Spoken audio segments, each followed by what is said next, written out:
Richard Skipper celebrates. Every show is a celebration. Each show, Richard delivers the artists you love, showcasing what makes them unique. Never gossipy. The antidote to a sometimes hectic world. Now, here's your host, Richard Skipper.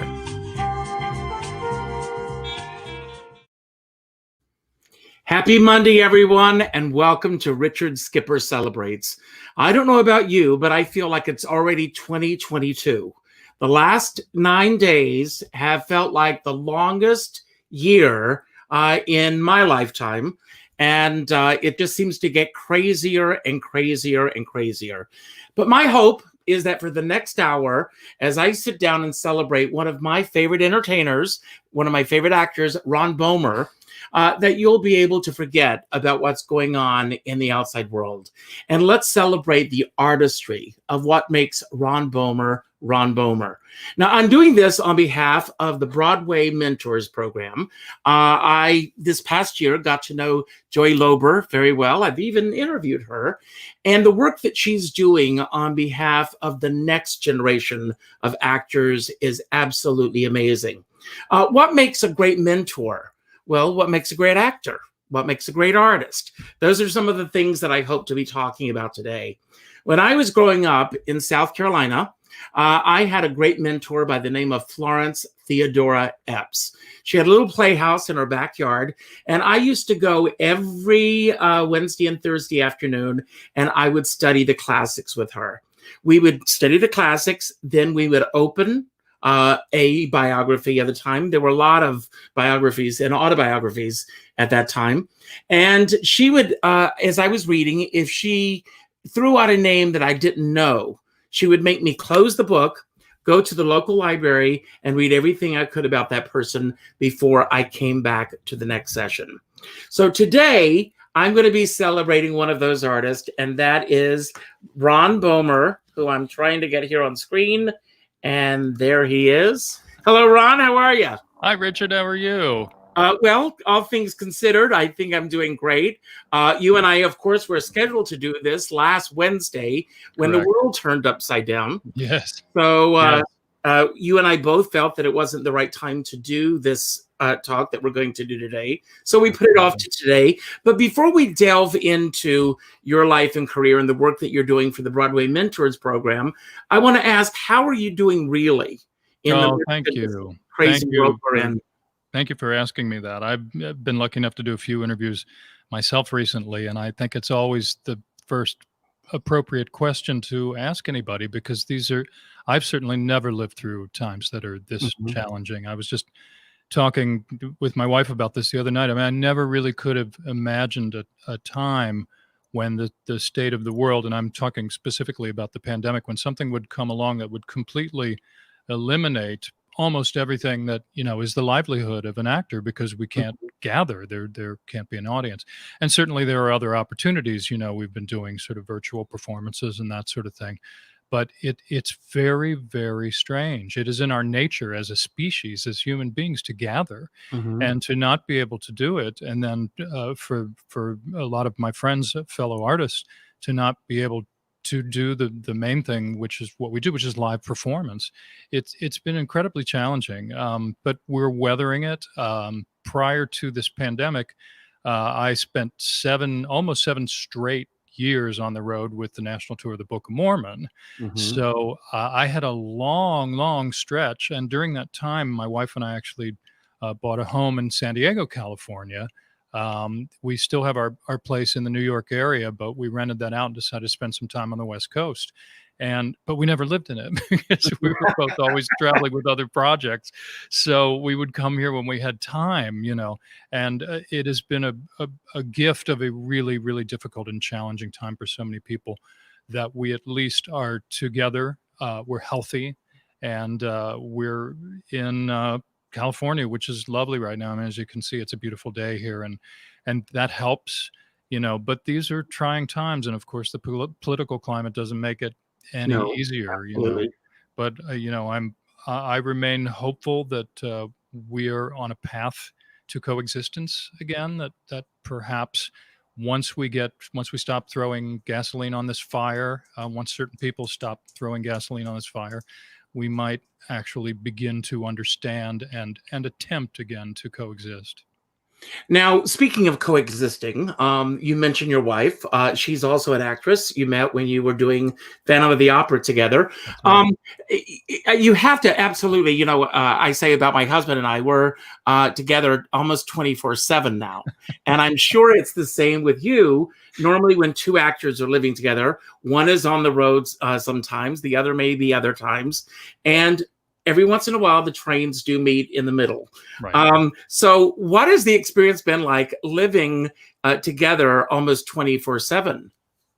Well, it's always a learning process.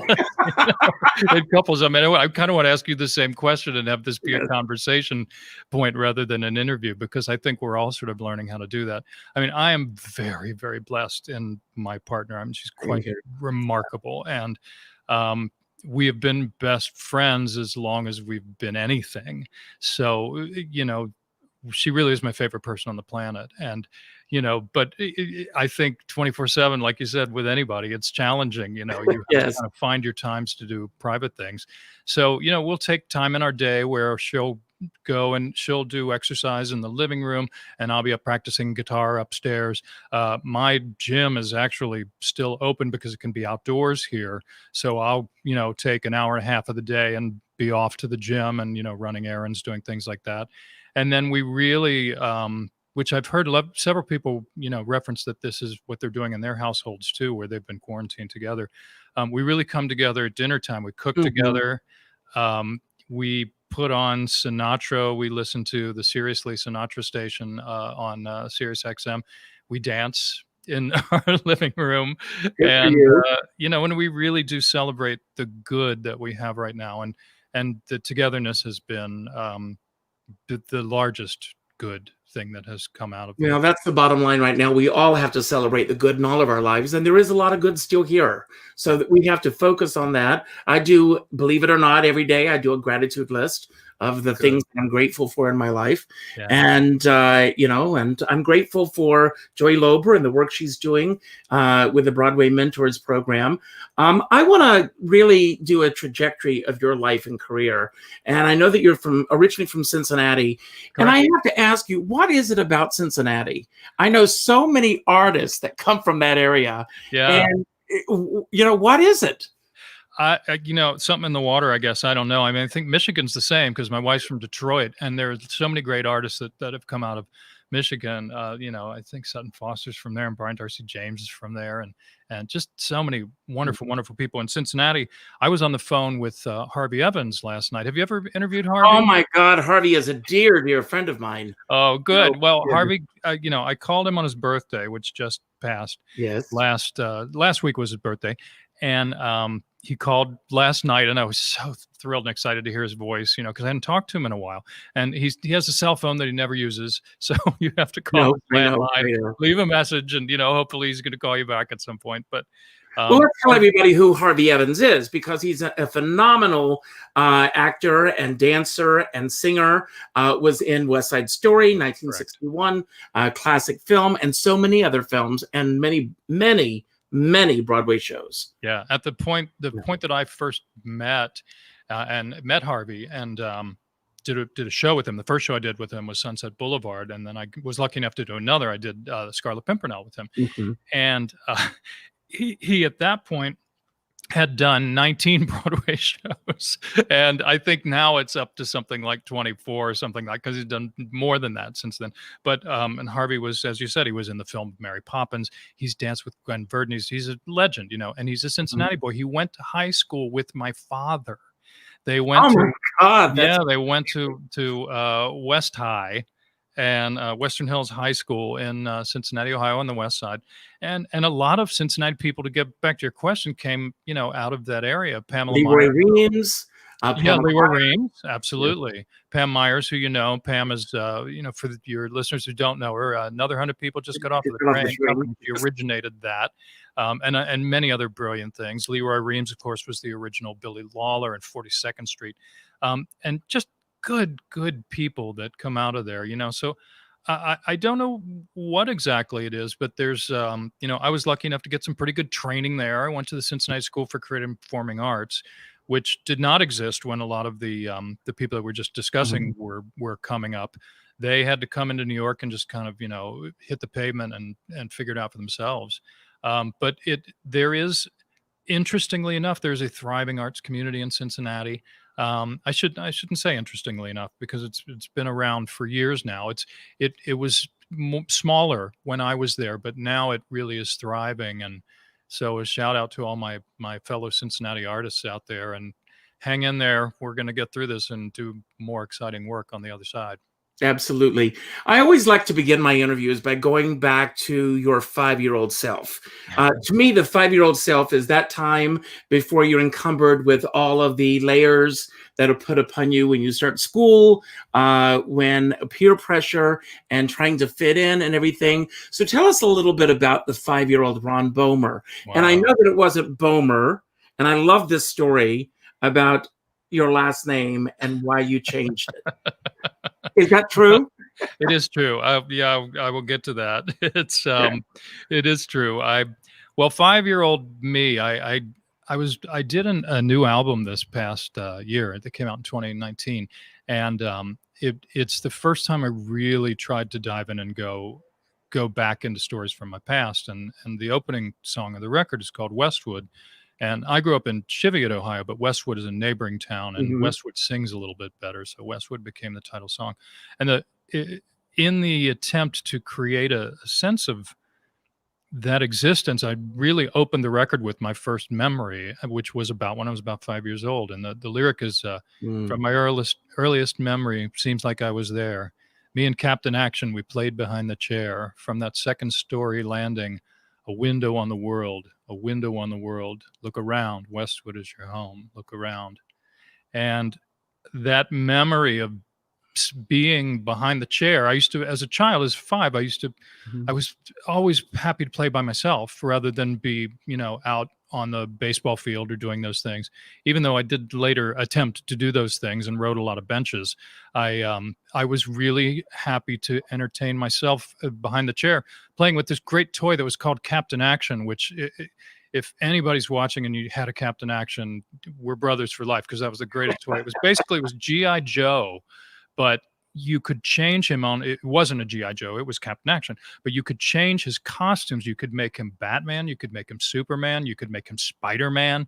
It was this cool toy that encompassed the whole superhero world that I loved. And there was something in that superhero thing and something in the idea of that toy, I think, that got me hooked on the idea of changing identities, and maybe started steering me towards the idea of maybe I would like to try on different identities. Maybe I'd like to try to be an actor. What does it feel like to be in somebody else's shoes?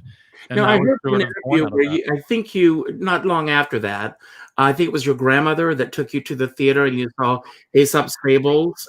And you did your research. Wow. I do my research. Yeah. That you went backstage and met Mr. Fox. That's right. I don't know where you found this story, but I'm so happy that you found it. I met Mr. Fox from Aesop's Fables, and I was quite young. I think I was maybe 8 years old, 9 years old at that time. And I was fascinated with Mr. Fox, largely because of that superhero thing, because he had a cowl that had the thing that looked like Batman. And I was like, and I got to see it. I thought that was so cool.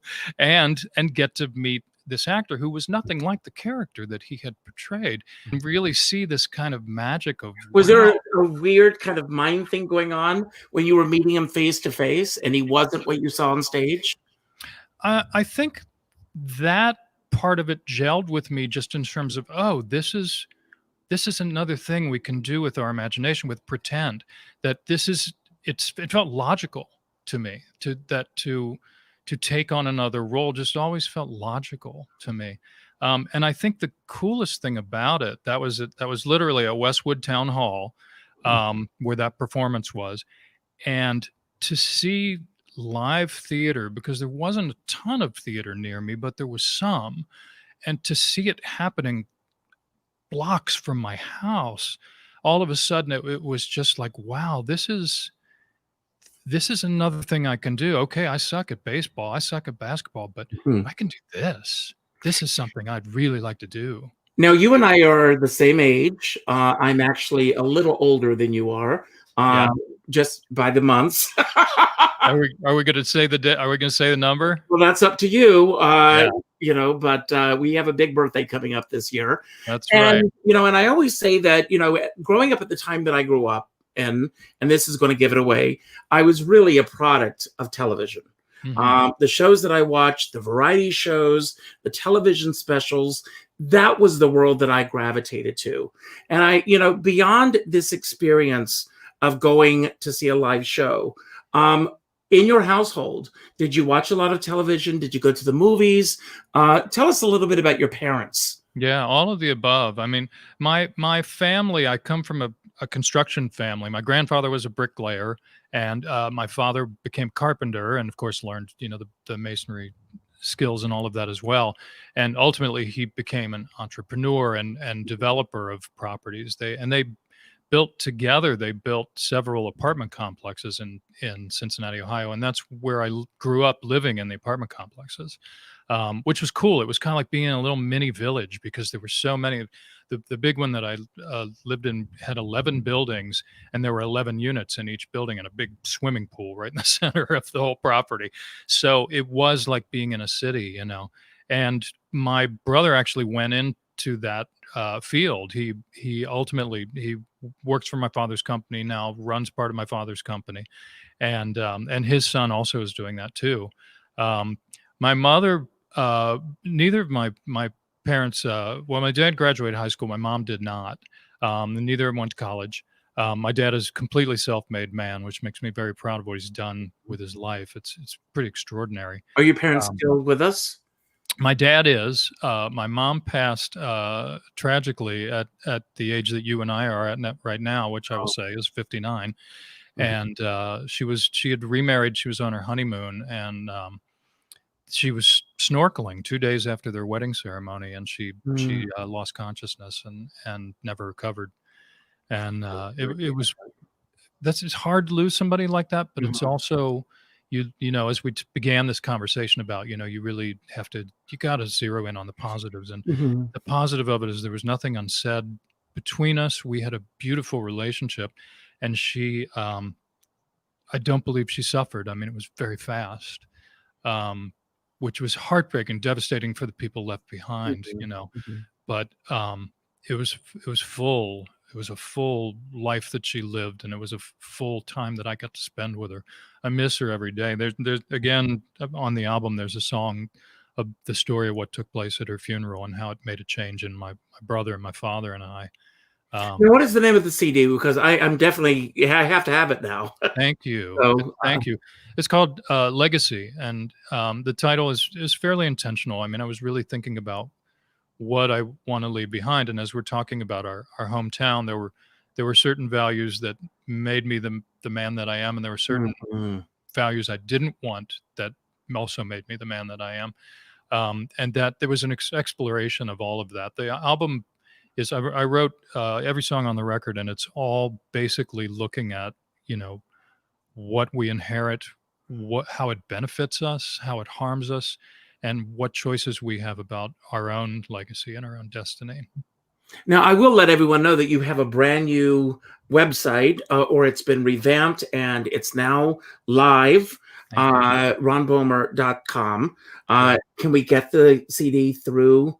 Yeah, yeah. I mean, it's on Spotify. It's on Apple Music. You can get actual copies of it, I believe, through Amazon is the best way to get it. CD Baby is out there too that has it.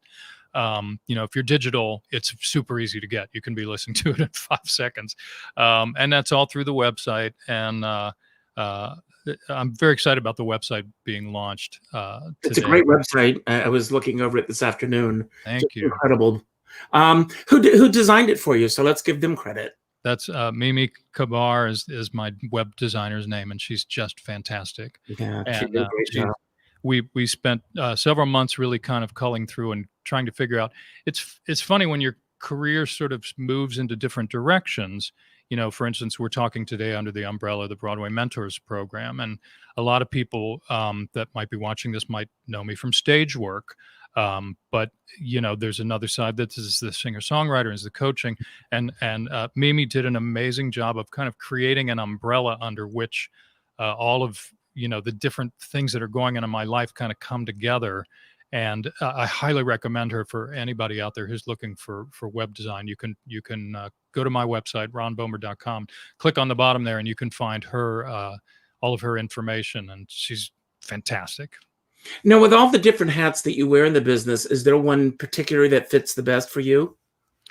Oh, wow. That's so interesting. I mean, I think, you asked me earlier about the TV thing. And, my favorite growing up was variety shows. I loved, watching Sonny and Cher, and I loved watching, Dean Martin and the Hudson Brothers, like all these, Oh, yeah. remember them?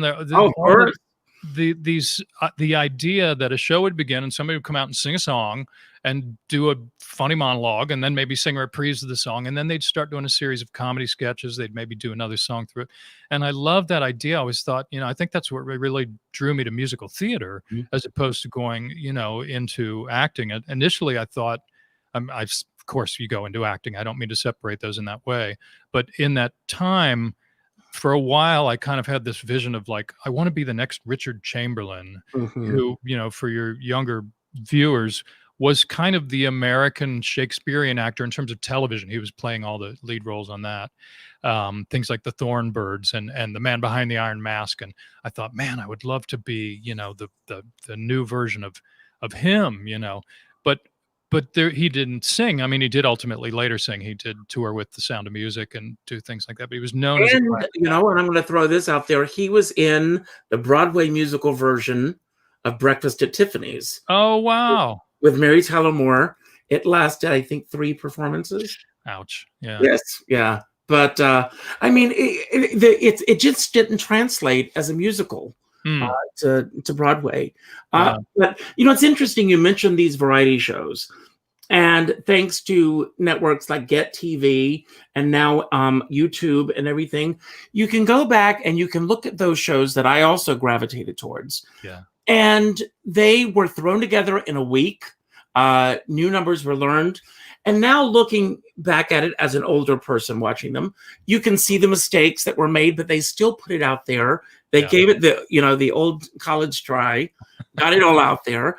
And it's amazing that kind of product was able to go out there on a weekly basis. Yeah. And we don't really see anything like that in today's television. No, I don't think you do. I mean, Saturday Night Live has that flavor of, all right, we got to make it work, and that sense of a skit being cut at the last minute or thrown in at the last minute. And it's like, well, we'll see how this works out.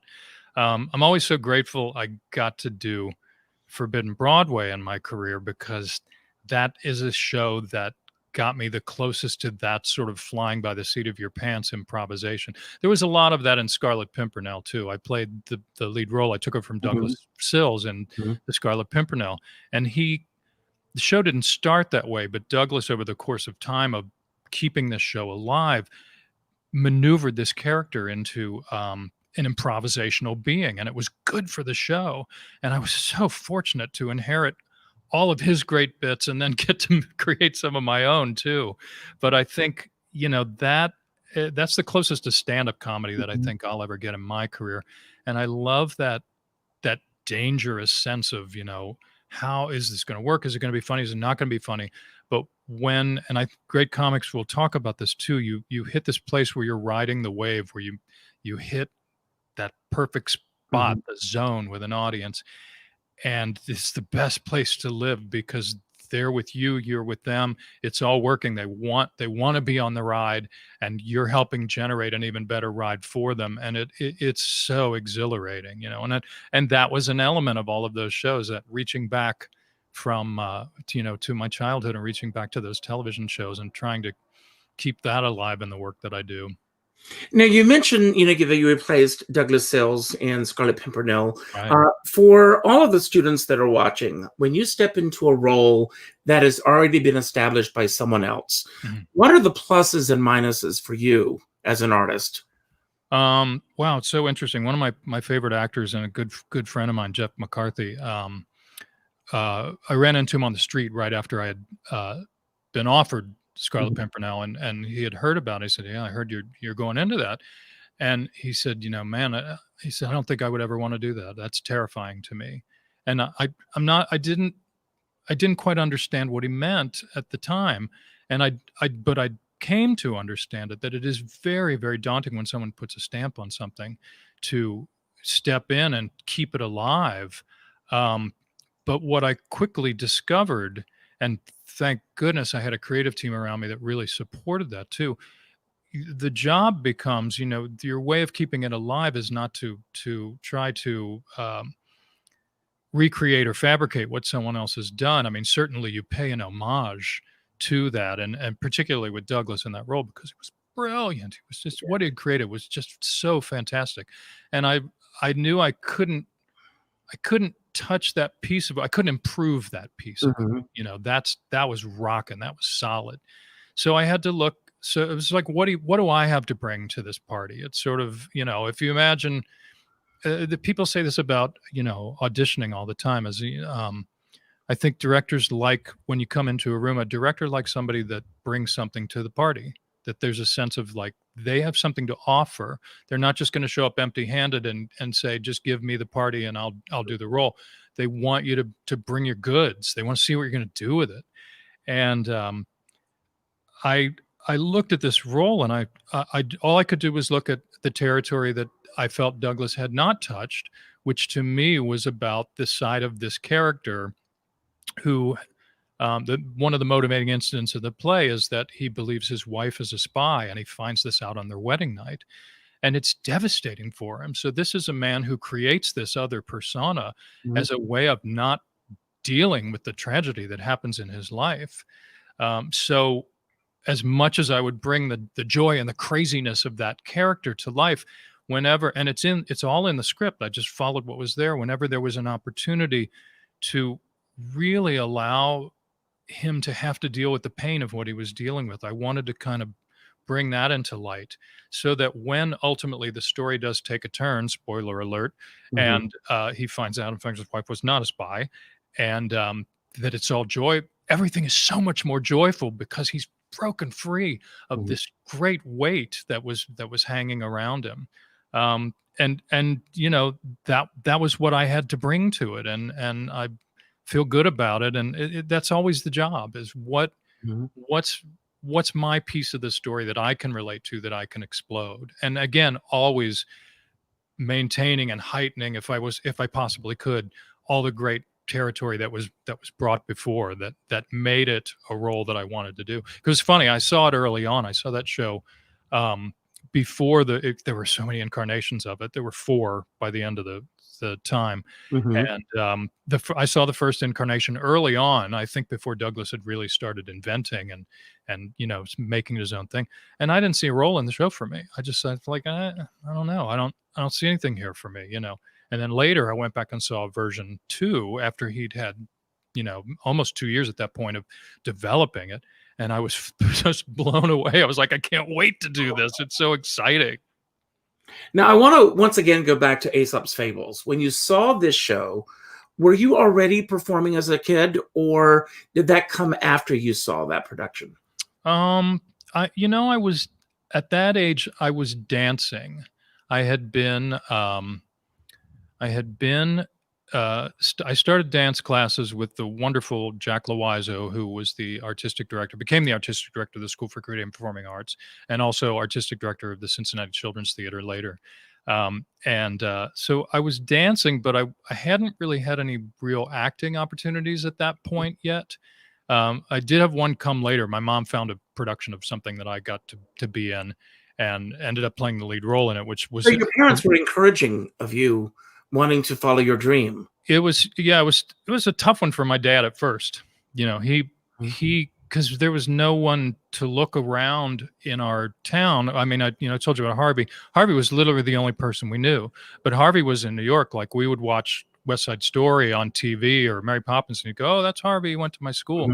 But I think he kind of thought it was the impossible dream. It was just like not really doable. So he was anxious about it. And my mom was on board from day one.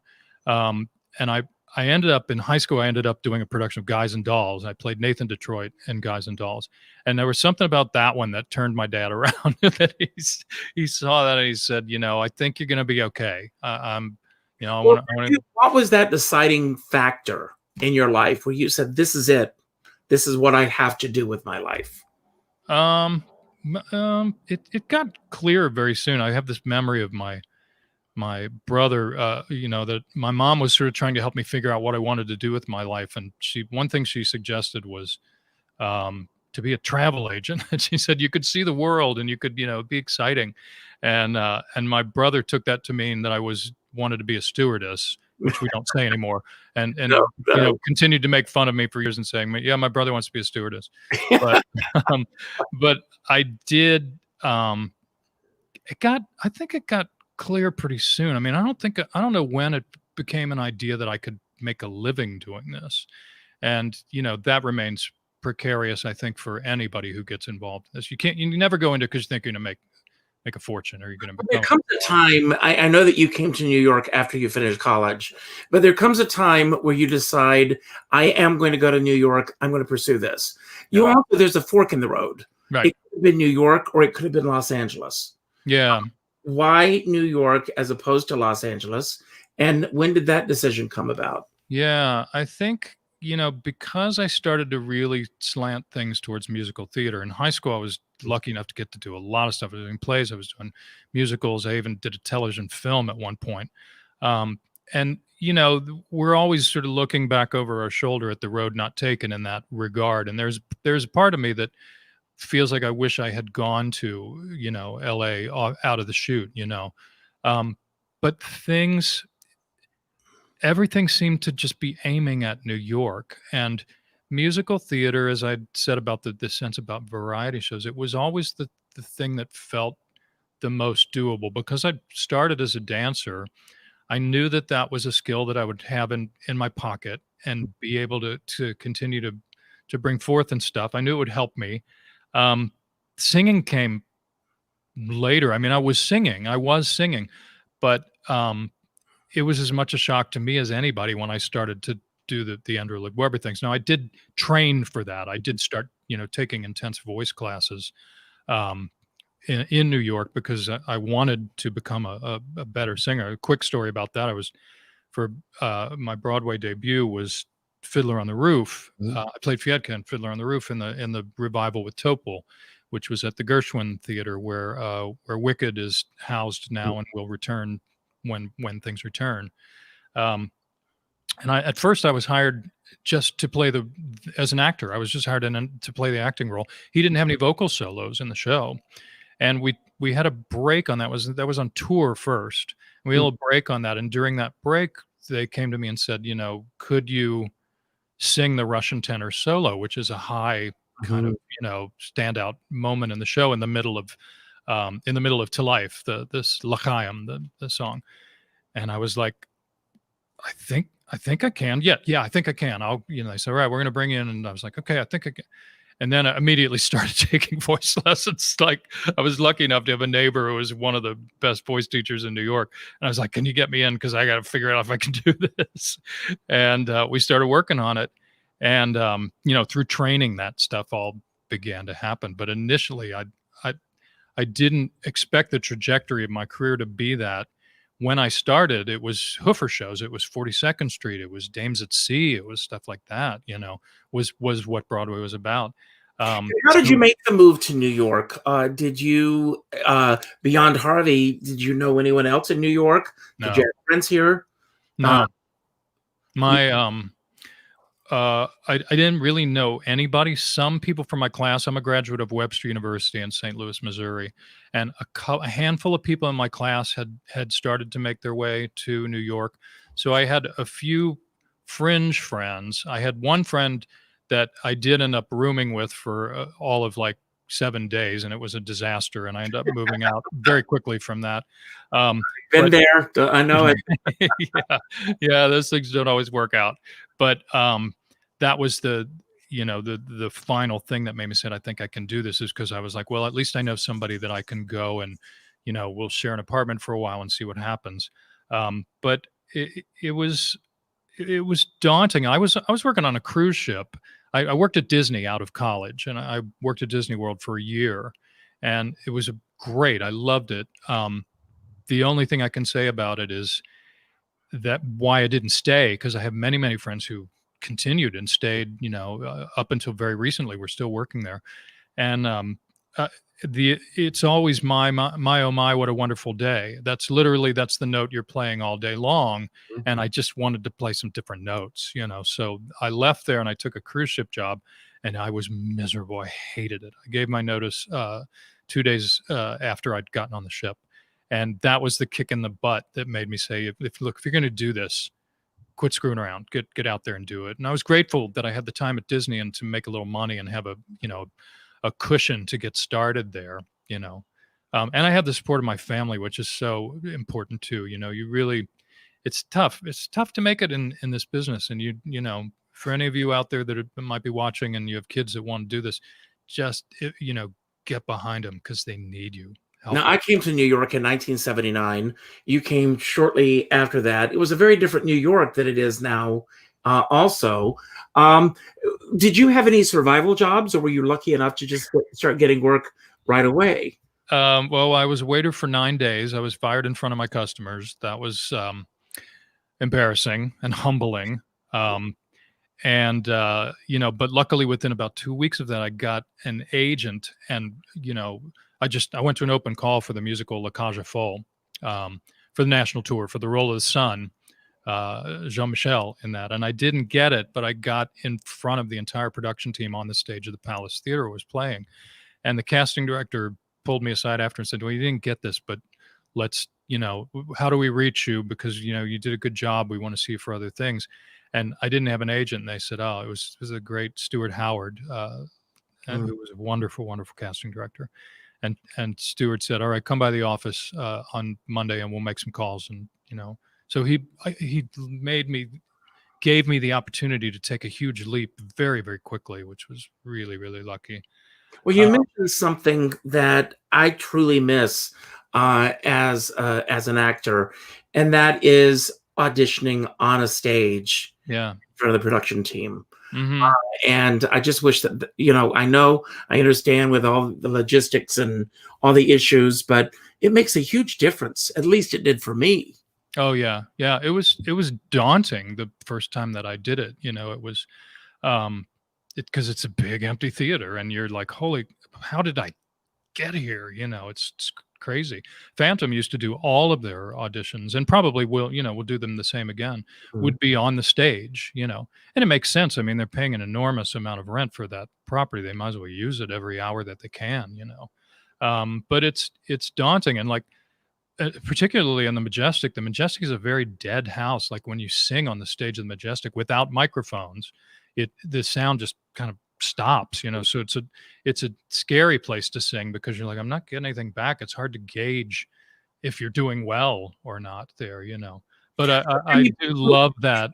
When you think about the history of that theater, I mean, the Majestic Theater is where South Pacific was, right, and with no microphones. Yeah. So how, what happened? I don't know. I mean, maybe it was slightly different. Maybe it wasn't carpeted back then. Maybe things were a little different. I don't really know. Some houses are very live. I did in New York. I used to do the Broadway by the Year series a lot, which is at Town Hall in New York. Scott and we would always do lovely Scott Siegel would always do certain numbers unplugged in the show. We did some completely unplugged shows. But the idea was always, if Merman could do it, we can do it. And that's a house that you can do it. I actually performed a couple things, but I did Trouble from Music Man on that stage as part of that series. And I wasn't even sure, that's a wordy song. I was like, are we going to be able to pull this off? But the house did make it possible.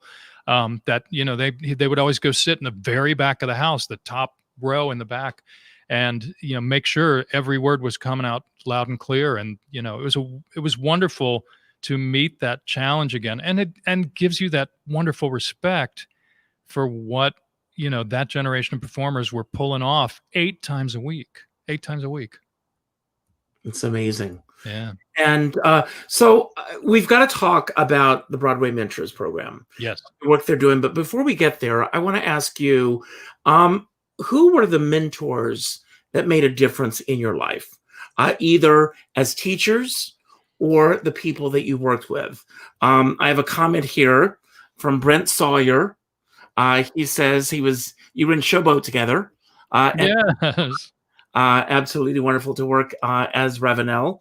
And you also worked, Sandra Joseph says, as a carriage driver in New York. That is correct. This is the problem with a conversation with me, is I veer off somewhere and don't tell you the whole story. I did drive horse-drawn carriages in Central Park for about 5 years of my life, which was really, really interesting.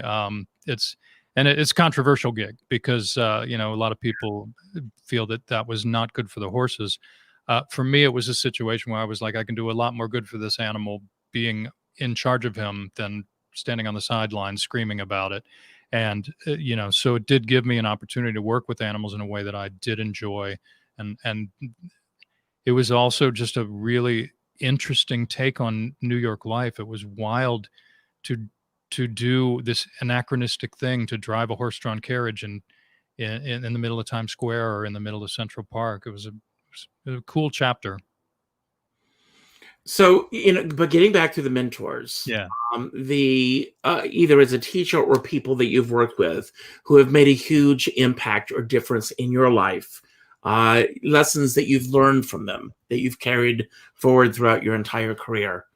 I'm trying to get this sunlight out of my face here. I just realized I'm like in blaring sunlight. There, that's a little better.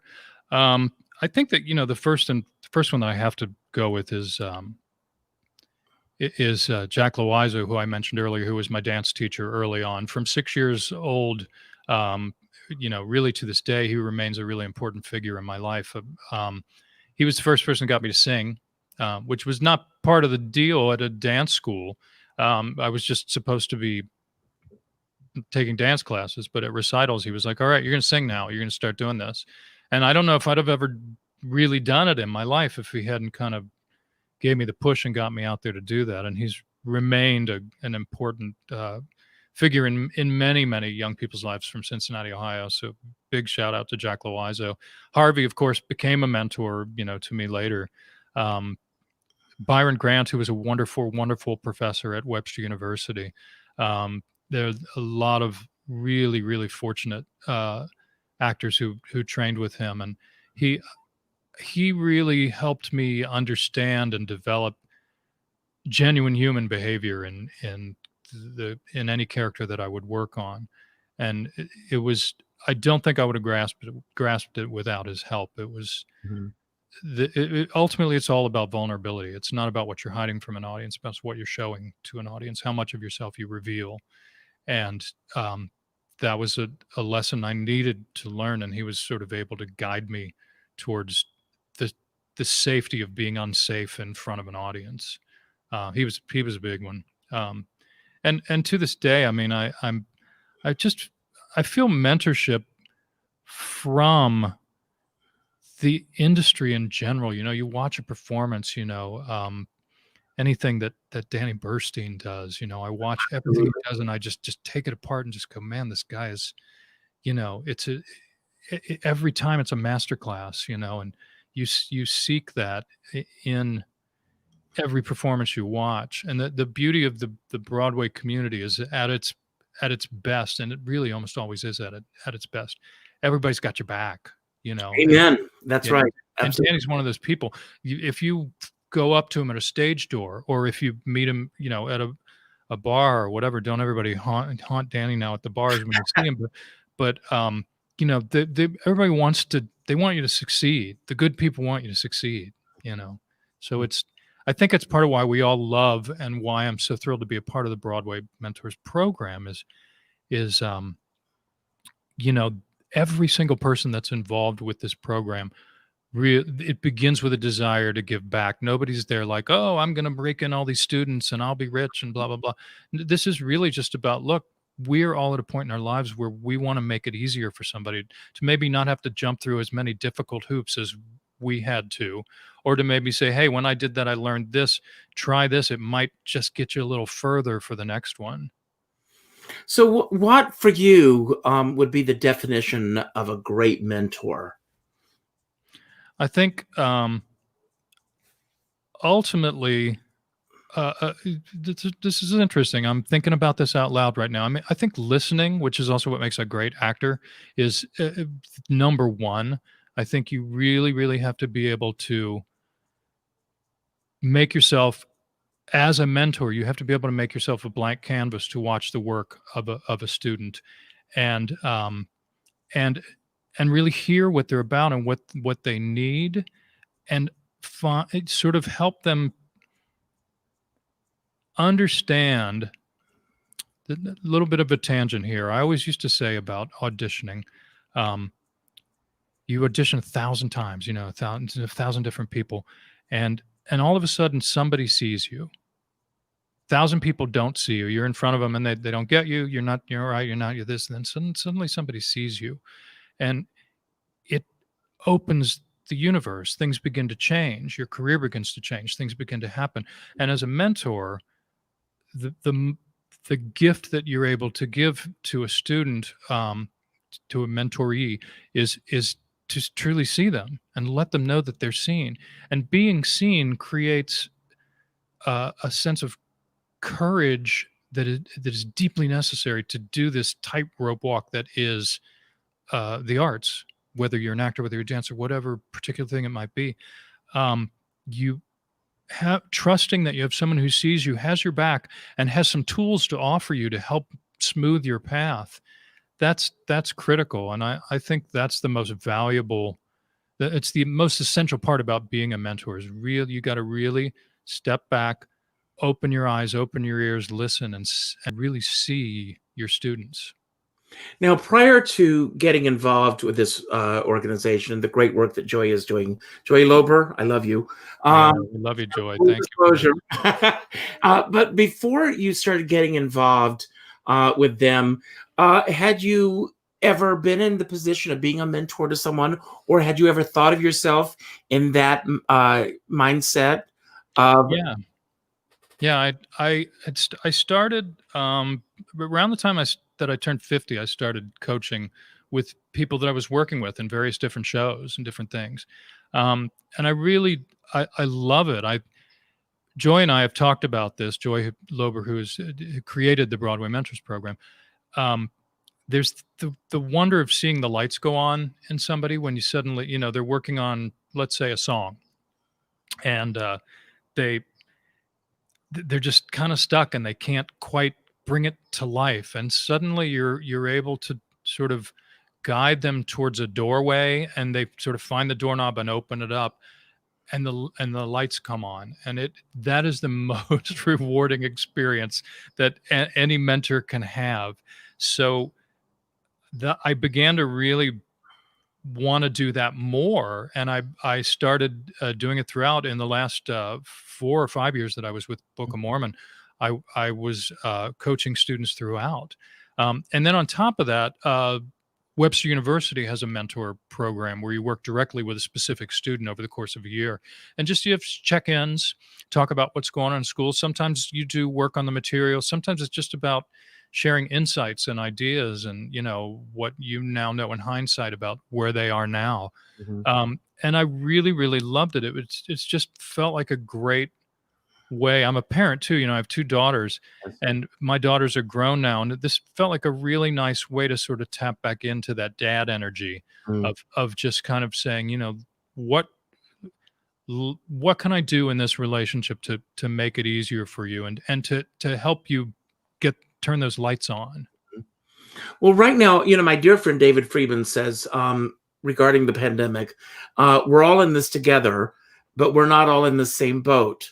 So everyone has different ways of dealing with what's going on, not only right now, but you and I both know this is a business. There's a lot of rejection. You talk about the love and the support of the Broadway community, but there's also that other flip side. Yeah. Was there a particular moment in your career where you felt that you were really brought to your knees as far as pursuing your art. And how did you get through that? Wow. Yeah, I think we all kind of hit that point where we kind of go, what the hell am I doing? And I think it's really natural. I think that's a part of the journey. And this is, as you said, this is a very, very difficult, tough business. And, we talked a little bit about Scarlet Pimpernel earlier, and that was, one of the best and worst things that ever happened to me in many ways. I told you that I was replacing Douglas Sills in that show. And I auditioned for it, and I never expected to get it because they were bringing in celebrities and people. And I just thought, this is, it's a great chance to do it, but I never expected it to happen. And then it sort of happened. I began to see that they were really interested, and I had a final callback on the stage of the Minskoff Theater, which is where Lion King is now, and where the show was running. And at the final callback, they offered me on the spot. They said, we think you're the guy we want, and you're going to get a call from your agent. We got to get a sword in your hand and get you to learn these sword fights and blah, blah, blah. And I walked out of there on cloud 9, and 3 weeks went by, and then they called and said, not happening.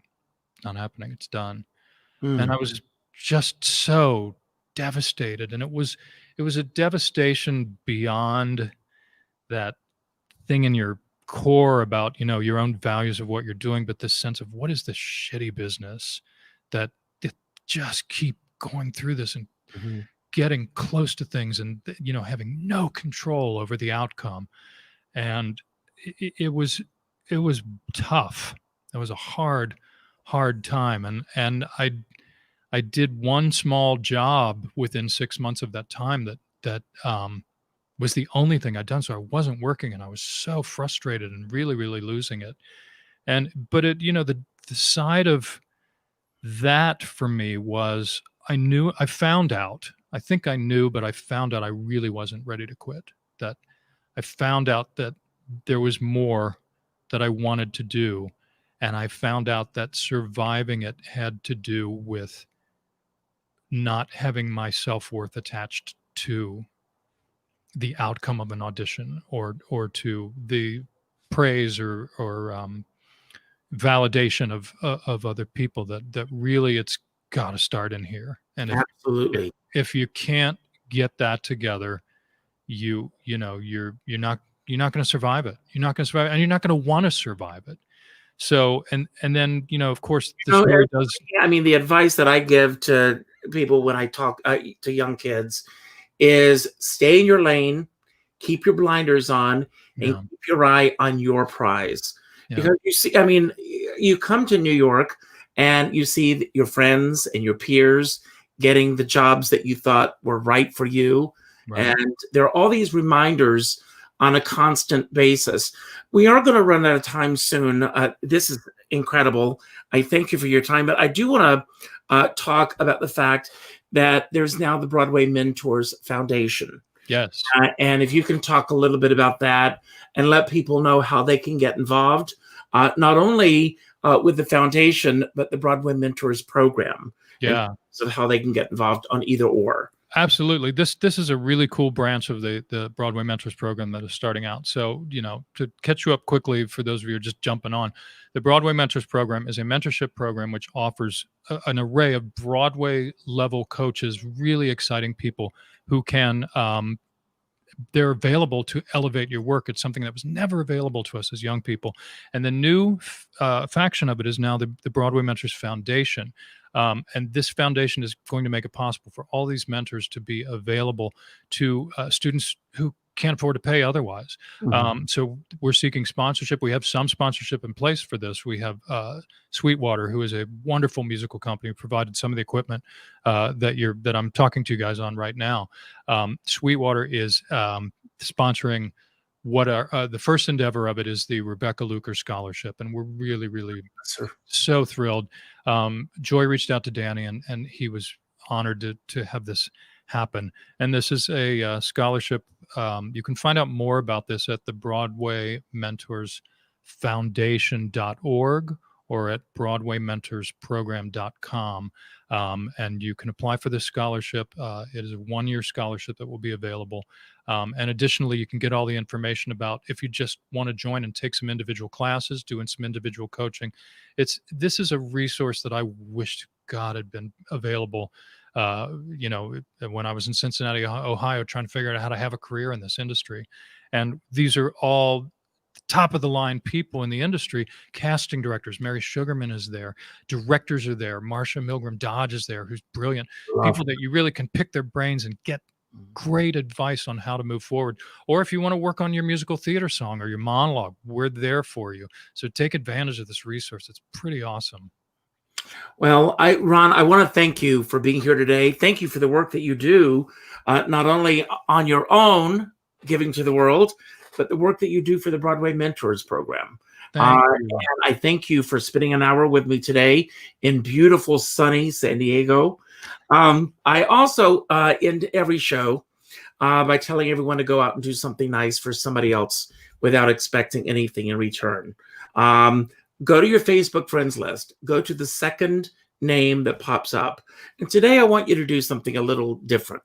I want you to go to Ron's website, and I want you to order 2 copies of Legacy. I'm going to do this. Keep one for yourself and send one to the second friend that pops up on your list. And just say, I'm reaching out to let you know that you mean something to me in my life. If we all do that, we'll all get through this a little bit better. One thing that we did not really talk about, and I'm going to go back to that, and then we'll wrap this up, is you did say that you changed your name. And I'm going to go back to why you changed your name. I love the story. I changed one letter of my name. My legal spelling of my last name is Bommer. And it was suggested to me that a name that might be pronounced as Bohmer was maybe not the best name to have as an actor, although I could have gone the other way and changed it to Boomer, like Boomer. As Boomer. If you're from Cincinnati, Boomer Esiason. Boomer would have been pretty cool too. But Bohmer just seemed to be where it came out. That's great. Now, I want to let everyone know that tomorrow afternoon at 3:00, I am going to be interviewing Brittany Mack. And Brittany was, at the starting gate. She was about to open in 6 on Broadway, the night that all the theaters shut down. And today, I can't believe I'm saying this, it makes 305 days since the theaters have gone out. But those ghost lights will burn brightly. They burn within each and every one of us in this industry. Thank you for what you're doing. I want to give you the final word. Anything that you want to expound upon on anything that we talked about today that you want to build upon, anything that we didn't talk about that you wish we had, or just any message that you want to put out to everyone who's watching at this time. Thank you. I think the best message, if I can, is I just want to reflect it back onto you, Richard, because I've been watching your interviews, and you are a beacon of positivity on your own, and then you bring on people, I think, that send such wonderful and positive energy into the world. And I think there is nothing better we can do or be in this world than to do good, and you are shining and just fantastic example of that. And I'm just so grateful for your time today and for your program, which introduced me to people that I am now huge fans of, and not just in the entertainment world, but people like Dr. Mumu, who are out just doing good for no reason other than because it's making me tear up. So well, I want the last word to be that, I love and appreciate and respect the work that you do, and thank you for it. Thank you so much. Happy New Year. Go hug your wife for me. I will. Thank you. And you don't have to do that from a distance. That I don't. Thank you. Have a good day. Thank you, Richard. Bye-bye. Bye.